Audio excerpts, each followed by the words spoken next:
I am going to give you a quick tour of Soon and Very Soon, the Multitrack in Adobe Audition. Classic Andre Crouch sing-along church jam, gospel music. So what I did, we got the little count in here. 2, 3. It's just to keep us on track because we did not. No, wait, did we? I think we did do this to a click. Let's hear.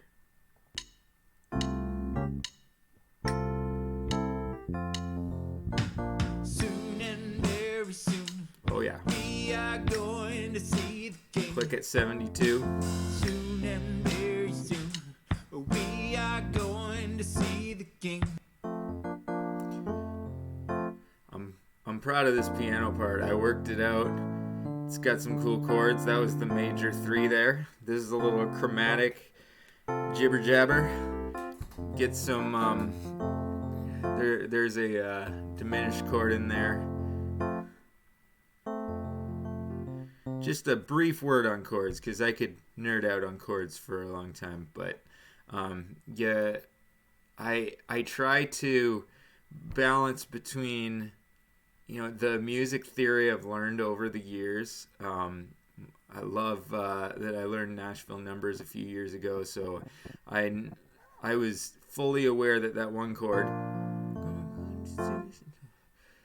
I'll show you where it is the major 3, which is out of the right there, right? So it was helpful to know that. And then this little run here, that chord right there, that's a diminished chord. So I'm fully aware of, well, maybe not fully aware. I'm at least partially aware of what's going on theory-wise, but you can't just stop there. It's got to be musical. And then there's some other things like, man, maybe you don't know that chord right there is a diminished chord, but you do know that you're just following it up. Like, if you saw it on the keyboard, it'd just be like a chromatic walk-up, meaning you play every single note. Wait.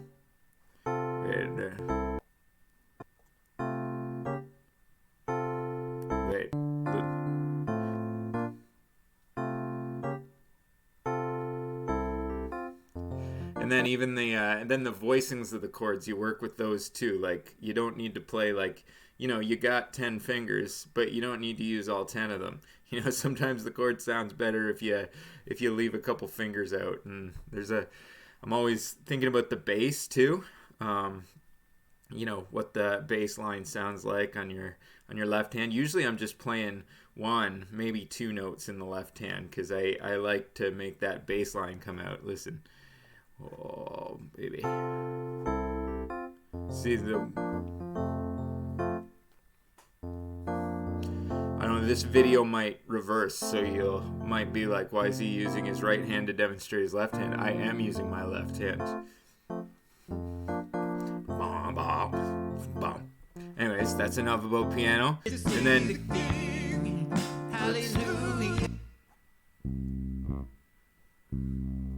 what I like about I think in the last video I made like this, I was showing how the bass matches up with the bass drum, which you've got to get that in sync. Here, if there's anything it's super synced with, it's the piano. If you listen to it, other than the fact that the piano sounds super bassy, you almost don't notice there's a bass guitar in there. But here it is. You're listening to it. So now the fun stuff. So I building in the harmonies. Start off with just one vocal. If I've said it once, I've said it 1,000 times. We got 30 vocals on this song. Start off with just one, right? You don't need all 30 the whole song, or that would just be obnoxious. So start with Benny, and then Z flat ziffle comes in. No more crying there. We are going to see the King. So this is no more crying there.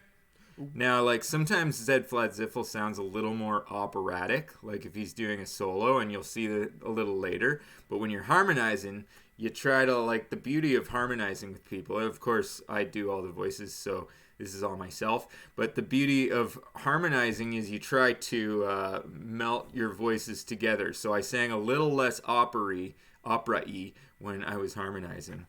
Let's hear it. We are going to see the king. No more crying there. And same when Meryl's... Crying there. We are going to see the king. And I even made Meryl Strawberry a little less obnoxious than she usually is because I wanted her to blend in. Actually, as you can see here, I originally intended it to be Helen Wolf, but then really we just changed it because Meryl Strawberry looks better on screen. Cute little crazy pink and blue unicorn. Major 2. 5-1 with the dominant 7s in there to make them sound spicy. Here we go. Should there be any rivers we must cross? Should there be any mountains we must climb? God will supply all the strength that we need. All right, so oh, I forgot, just as I'm showing you, I'm about to show you the harmonies, but just so that I don't forget to show you anything that might be interesting. On the drums, if you listen, we actually didn't arm the track properly and didn't get the overhead, like the room mic and the cymbal mics. So Hallelujah. all the cymbals you're hearing is just bleed from the other mics, which is unfortunate, but because I did some cool cymbal things like that. Grabbing it and the little bell work, but you can hear it in the track. It did come through, but just maybe not as loud as I would have preferred, but it's all right. Going to see the king. Hallelujah. Parallel compression. So you got the drum bus, which is where all the drum tracks go, and you put your effects on there. But then you also got the parallel compression, which just adds a little, you put just the kick and the snare usually into there to have like another bus that has a little more kick to it. So you just like crank up the compression. You don't put it too high in the mix or else it would be just obnoxious, but you just put it down there so it just adds a little more little tricks you learn. Now, here is the granddaddy of what I wanted to show you. The choir vocals. Jen Griffey Jr., that's Cosmo Kramer, that's, I'm pointing at the screen, but you can't see that I'm pointing at the screen. But here, I'll do it with my cursor. I think you can see my cursor. Jen Griffey Jr., Kramer, Eddie Winslow. So the idea here was to borrow a page out of Queen's playbook. Should there be any rivers we must cross? Should there be any mountains we must climb? God will supply all the strength that we need. Give us grace till we reach the other side. We have come. So, Queen, if you heard their songs like, tons of them do it, but like Somebody to Love or Bohemian Rhapsody, where they have these like choir type vocals. I watched a video where Brian May, their guitarist, was going through the multitrack for Bohemian Rhapsody and explaining how they recorded those choir vocals. So there's 4 guys in the band, Roger, Brian, Freddie, and John, and the 3 of them, minus John, because John didn't fancy himself much a singer, would crowd around a mic together and sing each harmony part up to 3 times together. So you'd pan one to the left, Panning is just making it come out of one speaker. And you pan one to the right, so already you're getting a little like surround sound effect because you've got a slightly different voice coming out of the left and a slightly different voice coming out of the right. It sounds full. And then you put one down the middle, which means it'd come out of both. You can also pan it like partially left and partially right, which is a weird audio effect, which makes it actually, if I'm sitting here with my speakers in my room, which one's like, to the left of me and one's to the right of me, and I pan something partially right, it's like a certain percentage right, it's weird because it seems like it actually moves. Even though I'm looking at the speakers, the speaker didn't move, but somehow it's a weird audio effect. So anyways, if you want to make it sound like you're standing in a room full of people, just pan stuff all over the grid. But anyway, Queen so the three of them would sing one harmony part to the left, one harmony part to the right, one harmony part to the middle, and then they would go to the next harmony part and do the same thing. So if you're doing the math there, so for the first harmony part, you got 3 voices, 3 voices, 3 voices. That's 9 voices singing one part. It's like a choir, right? And then you go to the next harmony part and you have 9 more voices singing the part. And then next and the next, there might be like 4 harmony parts, which would be 36 vocal tracks. Now, I was intending to go full 36, but when I got to 3 different harmony parts, it just seemed like it was enough. I think what happened was I only had time that day to do 3 of them, and I had intended to like throw in a bass track or something, or some weird like 7th, or some weird harmony, find something. But then I just sat on the mix and it seemed good enough. So why mess with a good thing? But part of my pride wanted like 27 voices. That's wimpy. I could have done 36, but maybe the next time. From every nation, God knows each one of us by name. So one of the things I remember Brian saying about why it works so well is that him and Roger and Freddie all had very different voices. Most of us are familiar with Freddie's voice. It's just pure power, and it's got some grit and some personality. One of the greatest rock voices of all time, possibly the greatest. And then you've got Roger, the drummer. If you've ever heard his songs, like "I'm in Love with My Car," he sings on. In Bohemian Rhapsody, he's actually the "For Me." That's Roger. He's just got this like amazing raspy high register voice. Freddie himself, it's like Roger can hit those notes better than he can. Like Roger had that like high raspy thing, and Freddie had his pure power, and then Brian had more of a like a voice that was like a warm hug. He sang "In the Year of 39." I'm listing all songs from Night at the Opera. That's the one I'm most familiar with. I love that album. Anyways, yeah, they all sang. Freddie, obviously a legend, but what a great luxury to have a legendary singer in your band, and then 2 other great singers. So their voices together, filled in all the parts of the spectrum. So I tried to do that too. I just had myself.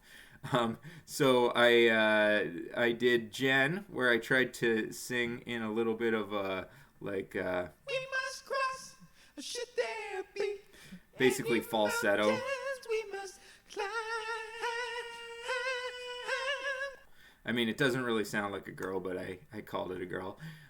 Just sounds like a bad version of Adam Levine. And then Kramer, I tried to sing, a little like more Freddie Mercury-ish. Any rivers we must cross. Like a little down the middle. And then Eddie Winslow.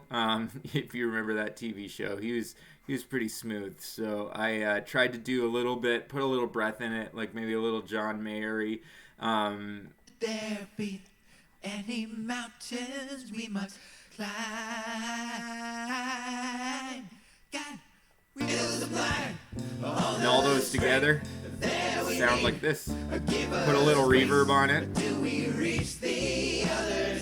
I put it in 3 buses, one bus for each of the harmony parts, so that I could bring them up and down in volume.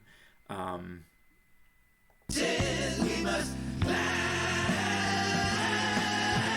God wills the blind. All the strength that we need. So quickly, I'll show you what's on these. A little auto tune. No apologies for that. This was the free trial. This is why I'm doing this video today, was because my free auto tune trial ends today. And I'll probably cancel it and go back to my not as good pitch correcting app. EQ, compressor, vocal enhancer, which is just like a plugin in this program that adds a little something something. And then also I have it all sent to a reverb send, which gives some nice studio reverb. I believe I used the Bethlehem setting, because it just sounds nice. Let's hear just what's in there. No more crying there. We are going to see the King. Turn it off. No more crying. God wills the blind. All the strength. Still sounds okay without reverb. Give us grace till we reach the But other add that reverb. It's subtle, but it's nice. We have come from every nation. This mic was a little hot. I don't know when you're listening to this if you notice that it's peaking a little bit. And he washed our sins away. That's what happens when you're trying to like sing nice blendy harmony here. Look how big my waveform is there. It's nice and moderate, and then all of a sudden I just peak out here. You can kind of tell when you listen to it, but that's okay. Anything else to show you while I'm here? I'd take some questions, but I'm just in my basement alone. Yes, there are some of us who have laid down our lives, but we all shall live together.